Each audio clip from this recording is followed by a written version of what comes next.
The 2019-2023 Nissan Rogue key fob uses a CR2032 3-volt battery. This small coin cell battery powers the remote functions. It's time for a new battery when your key fob's range gets shorter or it stops working entirely. You'll need a CR2032 battery and a small flathead screwdriver or plastic pry tool. No other special tools are required. Prepare by working in a dry, static-free area. Ensure the vehicle is off and keys are not in the ignition. The key fob part number is typically 285E3-3TA0A, and this applies to all 2019-2023 Rogue trims. First, locate the small notch on the key fob.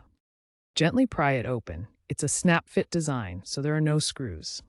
Remove the old CR2032 battery, noting the correct polarity, positive side up. Insert the new CR2032 battery with the positive side facing up. Snap the fob back together until it's firmly closed. Test the fob by locking and unlocking your Nissan Rogue. If it doesn't work, clean the battery contacts with isopropyl alcohol and try again. In rare cases, you might need to reprogram the fob via the vehicle's infotainment system, referring to your owner's manual for instructions.